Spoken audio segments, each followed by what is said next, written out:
Quero pedir que os irmãos, por favor, abram as suas Bíblias no livro de Jó. Quem não conhece o livro de Jó? Quem já não leu o livro de Jó? Principalmente em momentos de grande dificuldade, de grande sofrimento. Porque realmente não tem como nós não associarmos os nossos sofrimentos aos sofrimentos de Jó. Muito embora, novamente, como um amigo meu dizia, o maior sofrimento é aquele que a gente tem. Mas, sem dúvida nenhuma, é um bom referencial para nós. Vamos ler primeiro, eu quero ler no capítulo 1, não vamos ler os 42 capítulos do livro de Jó. Amém? Amém, glória a Deus, né? Nem poderíamos ter tempo para isso aqui, não é? Mas vamos ler os 22 versículos do capítulo 1 de Jó, para a gente poder entender como tudo isso começa. Amém? Livro de Jó, depois do livro de Esther. Havia um homem na terra de Uz, cujo nome era Jó. Este homem era íntegro e reto, temia Deus e se desviava do mal. Nasceram-lhe 7 filhos e 3 filhas. Tinha 7.000 ovelhas, 3.000 camelos, 500 juntas de bois e 500 jumentas.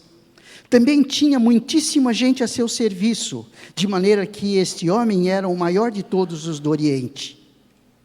Os filhos dele iam às casas uns dos outros e faziam banquetes, cada um por sua vez, e mandavam convidar as suas 3 irmãs a comerem e beberem com eles. Quando se encerrava um ciclo de banquetes, Jó chamava os seus filhos e os santificava. Levantava-se de madrugada e oferecia holocausto segundo o número de todos eles. Pois Jó pensava assim: talvez os meus filhos tenham pecado e blasfemado contra Deus em seu coração. Jó fazia isso continuamente. Num dia em que os filhos de Deus vieram apresentar-se diante do Senhor, veio também Satanás entre eles. Então o Senhor perguntou a Satanás: de onde você vem? Satanás respondeu ao Senhor: de rodear a terra e passear por ela. E o Senhor disse a Satanás: você reparou no meu servo Jó? Não há ninguém como ele na terra. Ele é um homem íntegro e reto, que teme a Deus e se desviava do mal. Então Satanás respondeu ao Senhor: será que é sem motivo que Jó teme a Deus? Não é verdade que tu mesmo puseste uma cerca ao redor dele, da sua casa e de tudo o que ele tem? Abençoaste a obra de suas mãos e os seus bens se multiplicaram na terra. Mas estende a tua mão e toca em tudo o que ele tem, para ver se ele não te blasfema ou não blasfema contra ti na tua face. Então o Senhor disse a Satanás: você pode fazer o que quiser com tudo o que ele tem, só não estendas a mão contra ele. Então Satanás saiu da presença do Senhor. Um dia, quando os filhos e as filhas de Jó comiam e bebiam vinho na casa do irmão mais velho, veio um mensageiro a Jó e lhe disse: os bois estavam lavrando e as juntas estavam pastando junto a eles. De repente os sabeus atacaram e levaram tudo. Mataram os servos a fio da espada. Só eu consegui escapar para trazer a notícia. Enquanto este ainda falava, veio outro mensageiro e disse: fogo de Deus caiu do céu e queimou as ovelhas e os servos, destruindo todos eles. Só eu consegui escapar para trazer a notícia. Enquanto ele ainda falava, veio outro mensageiro e disse: os caldeus se dividiram em 3 bandos, atacaram os camelos e os levaram embora, mataram os servos a fio da espada. Só eu consegui escapar para trazer a notícia. Também este ainda falava, quando veio outro e disse: os seus filhos e as suas filhas estavam comendo e bebendo vinho na casa do irmão mais velho. De repente, eis que se levantou um vento muito forte do lado do deserto e bateu contra os 4 cantos da casa. Ela caiu sobre os jovens e eles morreram. Só eu consegui escapar para trazer a notícia. Então Jó se levantou, rasgou o seu manto, raspou a cabeça, prostrou-se em terra e adorou e disse: no saí do ventre de minha mãe e nu voltarei. O Senhor o deu e o Senhor o tomou. Bendito seja o nome do Senhor. Em tudo isto, Jó não pecou, nem atribuiu a Deus falta alguma. Que história impressionante. Quem olha um texto como esse,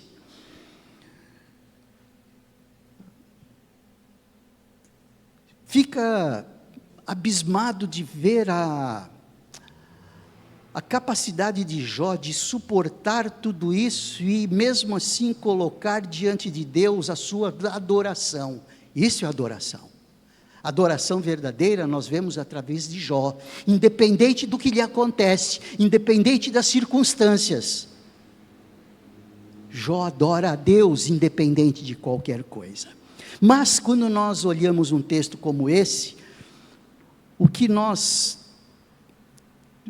seria oportuno para nós, talvez, era procurar entender por que coisas ruins acontecem para coisas boas, com pessoas boas.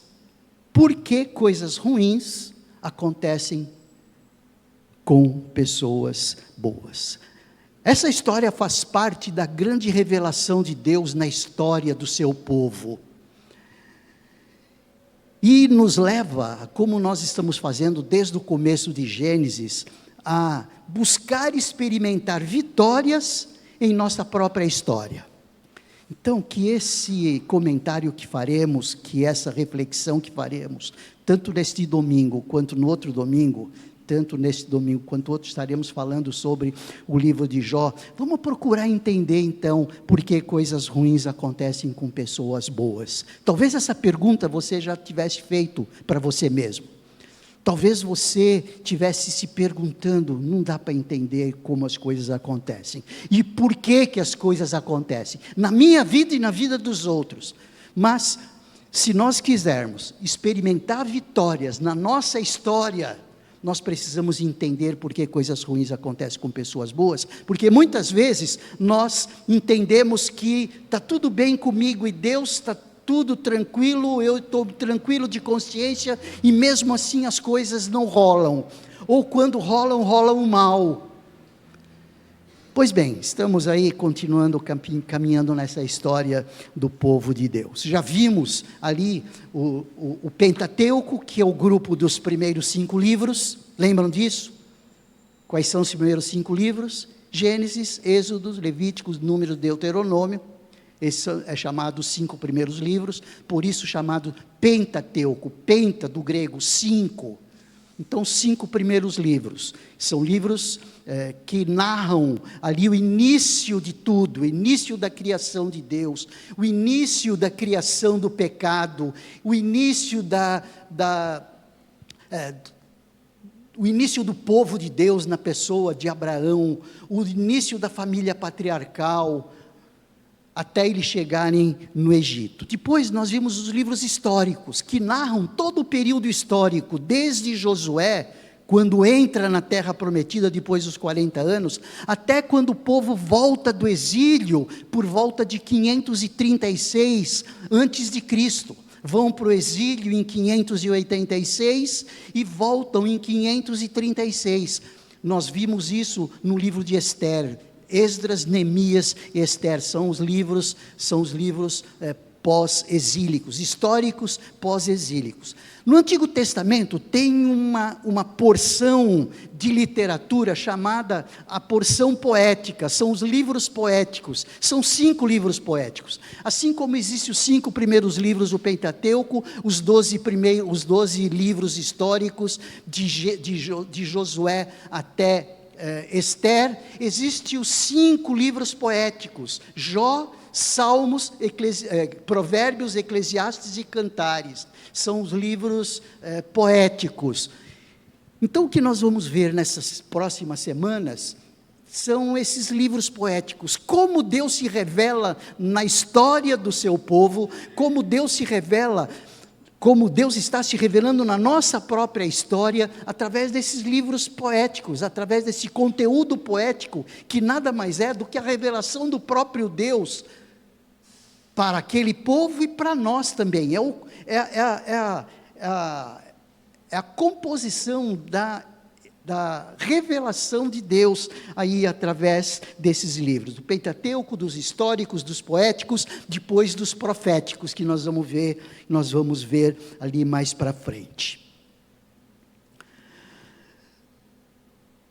O estilo poético é um pouco diferente da poesia como no Ocidente nós entendemos, que tem muito mais a ver com uma questão lírica, não é? Épica, dramática, mas tem a ver com ideias, com paralelismo de ideias, fortalecendo as ideias, isso tudo através de recursos poéticos, recursos literários. A poesia é um dos recursos literários utilizados, e isso faz com que os textos ganhem uma beleza especial. Não é simplesmente uma narração de uma história, é uma poesia onde as árvores cantam, as árvores batem palmas, não é? O estilo poético.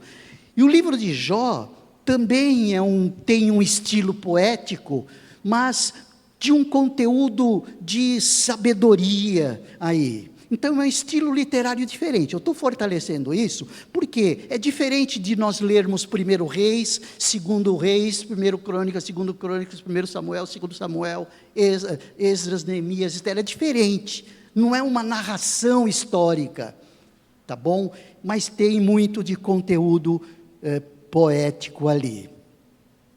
É uma sabedoria especulativa, em que se busca entender a realidade, se busca entender o universo e a existência humana por meio de uma reflexão profunda e de uma especulação intelectual. Então a gente vê algo assim no livro de Jó, especialmente. O livro de Jó apresenta alguns temas, não é um tema só, mas o principal deles é o tema de sofrimento e dor. É o tema mais proeminente, mas também fala de fé e de confiança. Aliás, muito ligado ao sofrimento e à dor, porque a maneira como Jó se conduz em momentos de grande dor e sofrimento, mostra o quê? Um pano de fundo de fé e de confiança. Então o tema fé e confiança faz parte de um dos temas embutidos no livro de Jó, e de maneira muito ligada a sofrimento e dor. Soberania de Deus é um outro tema, mistério e incompreensão. Soberania de Deus, Deus é soberano, envolto aí a um ar assim de incompreensão e de mistério, a partir até desse capítulo 1, onde Deus reúne os filhos de Deus, entre eles Satanás, sabe, tudo isso daí tem uma linguagem muito poética nisso tudo. Nós precisamos entender, não de maneira literal necessariamente isso. E mesmo porque isso acontece numa dimensão acima da nossa própria dimensão. Isso está acima da dimensão humana, acima da história humana. Mas mostra que é algo que acontece num universo maior, e que só pode vir do trono de Deus. Isso não é da mente humana, é Deus dizendo isso, que conduz todo esse universo amplo, universo espiritual e universo material. Mas também alguns outros temas, como amizade e apoio. Quando nós vemos aí do capítulo 4, do capítulo 3 até o capítulo 36, e depois o capítulo 41, não é? Do capítulo 3 ao capítulo 36, dos 3 amigos de Jó, e depois entra um quarto, chamado Eliú, que vai do capítulo 37 até o capítulo 41, onde a ideia de amizade, de apoio, também está embutido nisso, mesmo que eles mais erram do que acertam.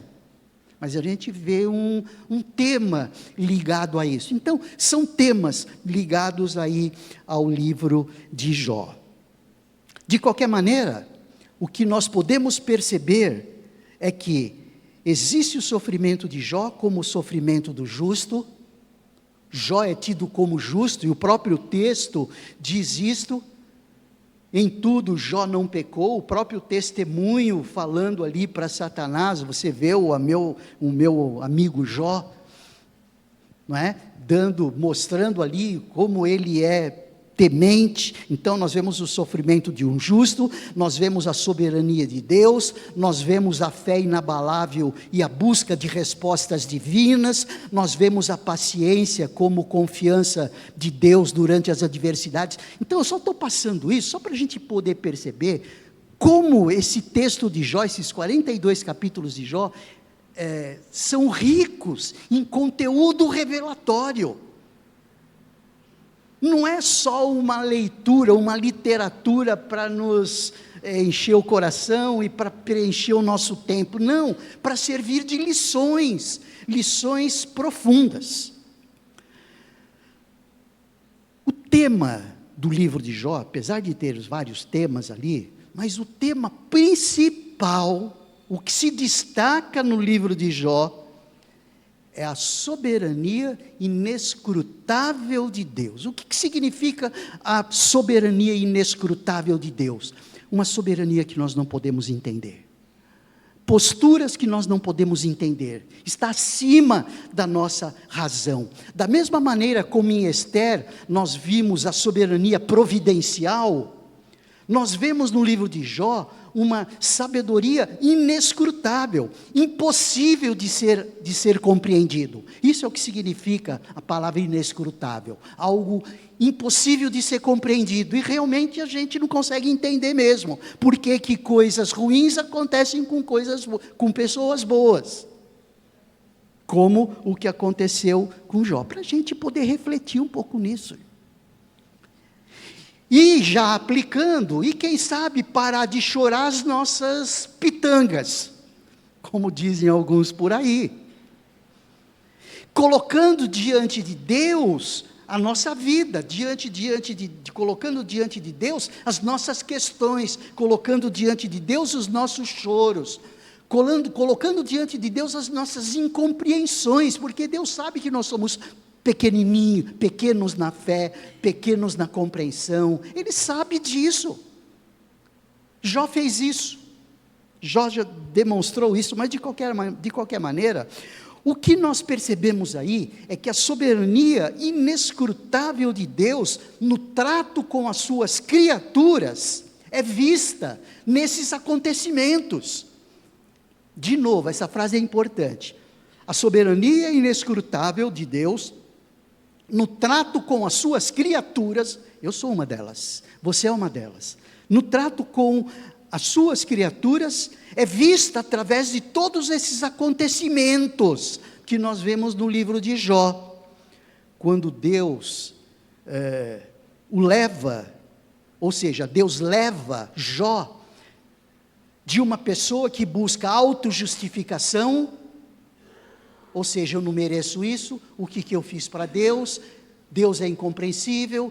O choro de Jó mostra como ele buscava autojustiça, ou seja, ele alicerçava a sua compreensão acerca de tudo o que acontecia, a partir da sua autojustiça.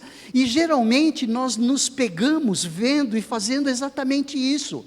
Nós buscamos a nossa autojustiça, o que eu fiz de mal para estar merecendo isso? Eu faço isso, eu vou na igreja todos os domingos, eu vou na igreja de manhã, eu vou na igreja à noite, eu participo do culto de intercessão às terças-feiras às 12h30, às 14h30, eu participo dos cultos de quarta-feira, eu vou no Semente, eu vou no Ministério Infantil, eu vou no Ministério com Mulheres, eu participo do Ministério de Louvor, eu oro todos os dias e as coisas estão acontecendo como estão. Isso chama-se autojustiça. Mas esses acontecimentos aqui no livro de Jó, mostra como Deus leva um homem chamado Jó, na sua autojustiça, ou uma tentativa humana de se declarar justo, isso é o que significa a autojustiça, a tentativa humana de se declarar justo e aceitável diante de Deus, há um homem crescendo em atitude de fé, como nós vemos no capítulo 42, a gente vai ver isso já já. Mas além da sua autojustiça, Deus leva um homem cético, falta de crença, incrédulo e duvidoso a uma atitude de humilde fé. Então o livro de Jó, ele leva uma pessoa da autojustiça, do ceticismo, a uma postura de fé. Como ele faz isso? Olha só, se nós olharmos no capítulo 13, vamos tentar entender essa questão da autojustiça. Quando ali no capítulo 13, versículo 13 a 26, olha só como a autojustiça está envolvida nisso. E esse conteúdo é um conteúdo que nos faz entender isso. Deus, na sua inescrutabilidade, saiu. Na sua inescrutabilidade, ele leva o homem Jó, da sua autojustiça, a crescer na fé e no conhecimento de Deus, que ele não conhecia. Capítulo 13 de Jó, versículo 13, ele diz: cale-se diante de mim e eu falarei. Ele estava respondendo isso a um dos amigos que começou a apontar, não é? Para Jó: você é um doido, você não sabe o que você está falando, não é? Aí ele fala: cale-se diante de mim e eu falarei, que venha sobre mim o que vier, tomarei a minha carne nos meus dentes e porei a minha vida nas minhas mãos, eis que ele me matará, já não tenho esperança, mesmo assim defenderei a minha conduta diante dele. Autojustiça. Também isto será a minha salvação, o fato de um ímpio não comparecer diante dele. Ouçam com atenção as minhas palavras. Jó está falando para o amigo, respondendo para o amigo dele. E escutem a minha exposição: tenho já bem encaminhada a minha causa, e estou certo de que serei justificado. O que nós vemos aí é um cara que tentava ser justo diante de Deus, dizer da sua justiça diante de Deus, para dizer para Deus: você está fazendo isso por quê? Por que está acontecendo isso comigo? Dá para perceber isso? Como é interessante? Capítulo 27 de Jó, capítulo 27 de Jó, ali no versículo 6, 27 de Jó, versículo 6, quando ele diz: a minha justiça me apegarei, e não alargarei, a minha consciência não me acusará em toda a minha vida. Autojustiça, autojustiça. O que é essa autojustiça?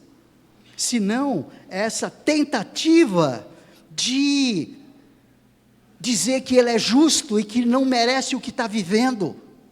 Muitas vezes nós nos pegamos sendo assim, vivendo isso, sem entender que a soberania de Deus é inescrutável. O que nos acontece agora, nós não conseguimos entender. Isso não significa que Deus não está no controle, isso não significa que Deus é mau. Ele já demonstrou o quanto Ele é bom, o quanto Ele é maravilhoso para conosco. Essas são algumas colocações de Jó, que são vistas desde o capítulo 13, capítulo 27 e versículo 32, abra sua Bíblia aí no capítulo 32, no versículo 2, quando ele diz ali, desde o versículo 1, aqueles 3 homens pararam de responder a Jó, porque ele se considerava justo. Olha aí, olha aí, aqueles 3 homens pararam de responder a Jó, porque ele se considerava justo. Então se acendeu a ira de Eliú, que era esse quarto, que chegou depois, mais jovem, filho de Baraquel, obusita, da família de Rão. Ele ficou indignado contra Jó, porque ele pretendia ser o mais justo do que Deus. Gente, nós vivemos muitas vezes isso, nós reclamamos da nossa situação, da nossa vida. Por quê? Porque nós nos achamos injustiçados. Muitas vezes. Eu disse nós, viu? Muito bem lembrado aqui, eu disse nós, me incluindo nisso.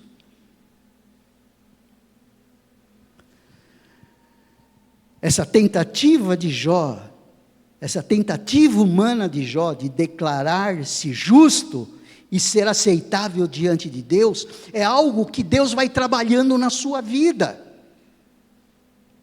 Esse ceticismo de Jó, essa falta de crença, essa incredulidade, essa dúvida que muitas vezes toma conta das nossas vidas, das nossas atitudes, a gente vê no capítulo 3 de Jó, voltando lá para o capítulo 3 agora, não capítulo 13, mas capítulo 3, nós vemos ali o seguinte,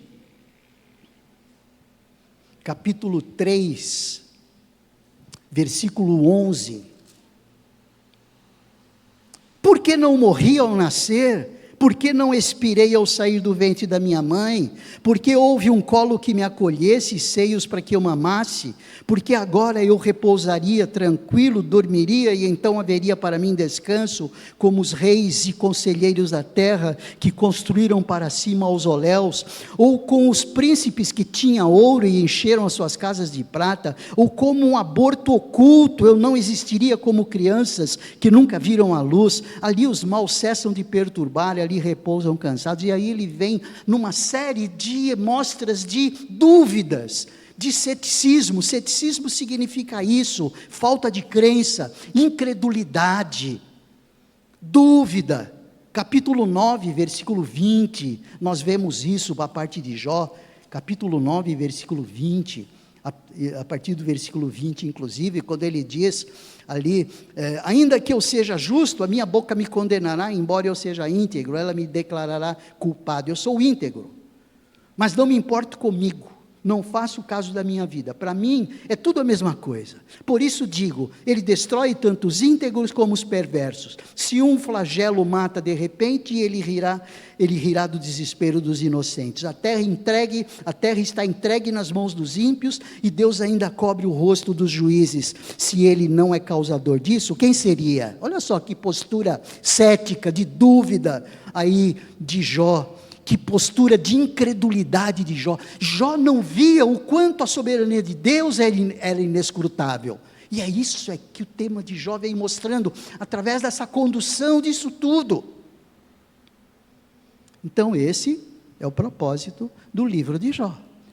O propósito do livro de Jó, a partir desse tema, é encorajar, olha só, aí já é uma lição, foi um propósito lá, e um propósito para nós, encorajar a dependência em Javé, ou Yavé, como Deus que é inescrutável, e justo em seu trato soberano com as suas criaturas. Esse é o objetivo.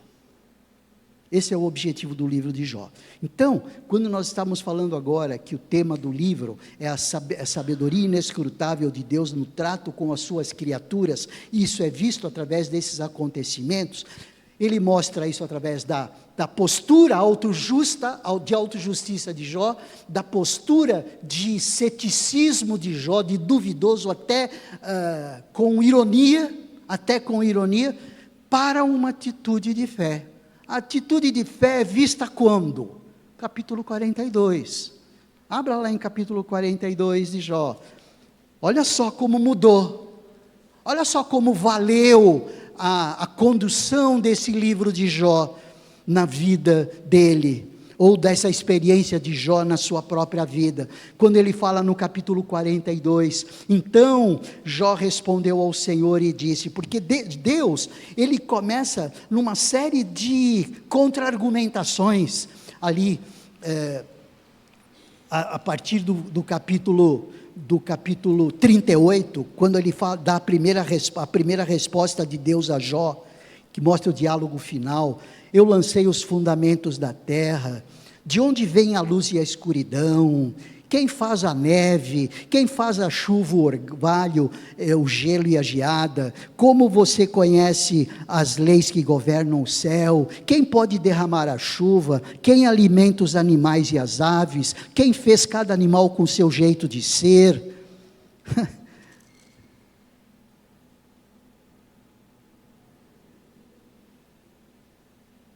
Quem tem o braço tão forte como o braço de Deus? Capítulo 40. Quem é capaz de apanhar o monstro Behemonte? Quem é capaz de enfrentar o monstro Leviatã? Depois de Deus ter argumentado com Jó dessa forma, Jó diz assim: bem sei que tudo podes. E é isso que Deus quer, é aí que Deus quer que nós cheguemos. É esse o ponto. Essa é a grande lição para nós. É chegar onde Jó chegou. Bem sei que tudo podes e que nenhum dos teus planos pode ser frustrado. Tu perguntaste: quem é este que sem conhecimento encobre os meus planos? Na verdade, falei do que eu não entendia, coisas que são maravilhosas demais para mim, coisas que eu não conhecia. Disseste: escute, porque eu vou falar, farei perguntas e você me responderá. Eu te conhecia só de ouvir, mas agora os meus olhos te veem. Esse é o grande ponto. Esse é o grande ponto. Olha só o livro de Jó, aonde, através dessa experiência de Jó, o que Deus está fazendo, de um homem que, apesar de ser reto, apesar de ser justo, apesar de fazer tudo certinho, mas isso não é o suficiente para ele dizer: eu não faço nada errado, o Senhor é quem faz errado. Porque na realidade, quando eu digo assim, eu não faço nada errado, eu estou dizendo: eu não faço nada errado, isso está acontecendo porque o Senhor é injusto. É isso que está embutido na história toda aqui. Esse questionamento acerca de que ele não merece, essa afirmação de que ele não merece, aponta para a afirmação de que o Senhor é injusto. É isso. Mas no final ele admite. No final ele admite: eu te conhecia só de ouvir, mas agora os meus olhos te veem. Por isso me abomino. Olha a atitude de Jó, não é? Atitude de humilhação, atitude de botar a cara no chão. Quando alguém coloca a cara no chão, os braços estendidos, ele se coloca totalmente à mercê, sem nenhuma resistência, sem colocar nenhuma resistência a nada. Se vê assim, se vê colocado, deitado no chão, de barriga para baixo, com as mãos estendidas, totalmente à mercê de Deus. É assim que Jó se vê ali. Por isso me abomino e me arrependo no pó e na cinza. Meu irmão, minha irmã, nosso Deus é inescrutável. Aquilo que Deus faz, nós não conseguimos entender. Isso não significa que Ele é injusto. Isso significa que Ele sabe o que está fazendo. Ele é soberano. Eu não sou soberano, nós não somos soberanos. Então, sabe o que a gente tem que fazer? Aquietar o nosso coração mesmo. Aquietar o nosso coração. Se nós olharmos 1 Pedro, vai lá para 1 Pedro capítulo 4, versículo 12. 1 Pedro, ali no capítulo 4, versículo 12, essa percepção de Pedro, aí ela é fantástica.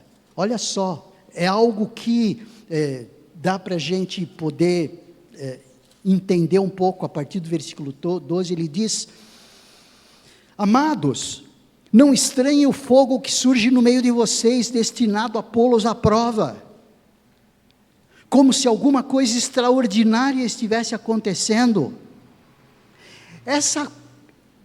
Esta posição que Deus requer, ou requereria de Jó, da compreensão de que Deus é inescrutável, faz com que Jó deveria se alegrar na medida, aqui a visão de Pedro é um pouco mais compreensiva, porque nós conhecemos Jesus, não é?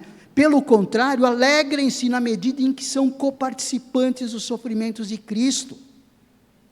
Você está sofrendo, nós estamos sofrendo, inequivocamente. Ninguém está dizendo que não, ninguém está dizendo que não dói, ninguém está dizendo que se fosse para mim seria diferente. Não, nada disso. Mas faz com que a nossa postura seja uma postura um pouco menos de autojustiça. Eu não mereço isso, Porque quando eu disse eu não mereço isso, eu estou dizendo que Deus é injusto. Como deveríamos fazer? Alegrarmos-nos na medida em que somos coparticipantes dos sofrimentos de Cristo, porque Cristo sofreu o que sofreu e Ele não teve a atitude de Jó. Ele abriu mão de si mesmo por mim, abriu mão de si mesmo por você, abriu mão por nós. Então o que nos cabe mesmo é, neotestamentariamente falando, alegrarmos-nos na medida em que somos coparticipantes dos sofrimentos de Cristo. Está sofrendo? Está doendo? Irmão, irmã, minha irmã, meu irmão, você precisa dizer isso para mim se eu esquecer, tá bom? Porque o sofrimento faz com que a gente esqueça algumas coisas. Mas eu preciso que você diga isso para mim. Ser coparticipante do sofrimento de Cristo. Senhor, eu ofereço ao Senhor esse meu sofrimento. Eu ofereço ao Senhor essa minha angústia, essa minha aflição. Porque muito mais do que isso Jesus viveu. Sem merecer. Jó, pecador, como todos os homens. Ele merecia, de qualquer maneira. Mas Jesus não merecia. Ou seja, Jesus tinha tudo para tomar a postura de Jó. E ele não tomou. E ele não tomou. Então o propósito do livro de Jó realmente é nos encorajar à dependência de Yahvé, a dependência do Senhor, dependência dEle. Essa postura de Jó no capítulo 42, é a postura que nos cabe, Antes eu te conhecia só de ouvir, mas agora os meus olhos te veem. Se isso é verdade, se você já conhece Jesus como seu Salvador e Senhor, você já conhece Deus, você sabe quem você era e quem você é. Éramos criaturas, agora somos filhos.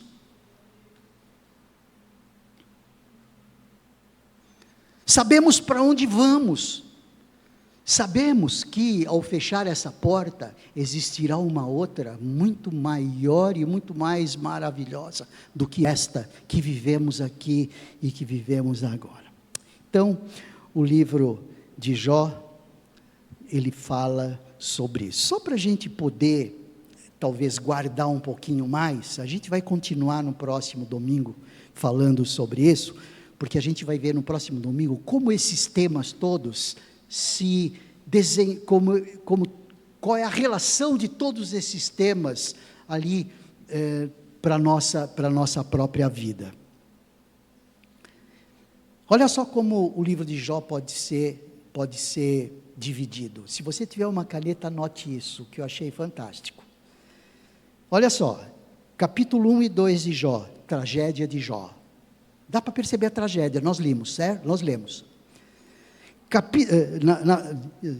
Capítulo 3, do versículo 41, capítulo 3, do versículo 1 até o versículo 34 do 41, ou seja, de 3:1 a 41:34, tá? De Jó, nós vemos a trama de Jó. A trama de Jó no sentido de tornar-se justo. E os amigos tomando ali as suas atitudes erradas, as suas posturas erradas, que a gente vai falar sobre isso no próximo domingo. Então nós vimos a tragédia de Jó, capítulo 1 e capítulo 2, capítulo 3:1 até no capítulo 41:34, nós vemos a trama de Jó, e o trauma de Jó, né, o trauma dele e a trama dele. No capítulo 42, versículo 1 a 6, nós vemos o tratamento de Jó, que é essa posição aí, bem sei que tudo podes, ou seja, ele reconhece, ele é tratado ali, Jó é tratado ali.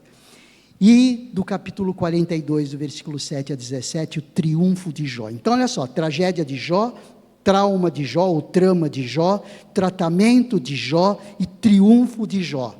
TR, todos eles. Tragédia, trauma, tratamento e triunfo. Tragédia, trauma, tratamento e triunfo. São alguns elementos aí para nos ajudar a fazer essa divisão do livro de Jó e buscar no livro de Jó com sinceridade, aplicando a nós o quanto eu estou sendo injusto diante de Deus, querendo ser justo.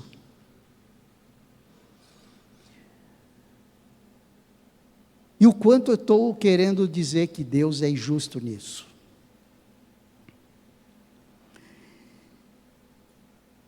E buscando esse encorajamento e dependência dEle. Dependência dEle. Dependência dEle. É isso que nós realmente precisamos. Gente, Deus é inescrutável. Não conseguimos entender. Isso não significa que Deus está errado. Nessa inescrutabilidade de Deus, os errados somos nós, em agir como agimos. Sem dúvida nenhuma. E no momento em que nós queremos inverter isto, nós nos colocamos na posição de Jó. E aí, sendo advertido por Deus, como adverte no capítulo, a partir do capítulo 41. Quem é você?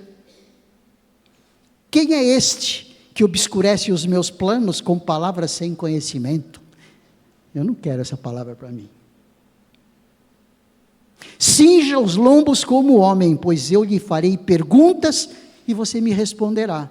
E aí, ele faz uma série de perguntas. Onde você estava quando eu lancei os fundamentos da terra? Quem determinou as medidas da terra? Se é que você sabe. Sobre o que estão firmadas as suas bases? Quando as estrelas da alva juntas alegremente cantavam e todos os filhos de Deus gritavam de alegria? Ou quem encerrou o mar nos portões, quando irrompeu do ventre? Quando eu lhe pus as nuvens por vestimenta e as escuridão por fraldas. Linguagem poética. Linguagem poética. Esse livro de Jó, como diz o nordestino, é porreta. Esse livro de Jó é o livro para nos colocar aonde nós precisamos estar, e não onde nós achamos que devemos estar. Feche os seus olhos, queridos, vamos orar. Senhor Deus, nós oramos gratos ao Senhor, por nos mostrar um pouco da riqueza que há nessa literatura de sabedoria, nessa literatura poética do livro de Jó. Te agradecemos, ó Deus, porque como igreja, nos tempos de hoje, século 21, um quarto deste século já vividos, nós podemos ver um livro escrito há cerca de 2000 anos antes de Cristo, há 4000 anos atrás, com um conteúdo revelatório tão maravilhoso como este. Te agradecemos, ó Deus. Obrigado, Pai, por essa riqueza que temos. Obrigado, Senhor, obrigado. Te agradecemos em nome de Jesus. Amém. Amém.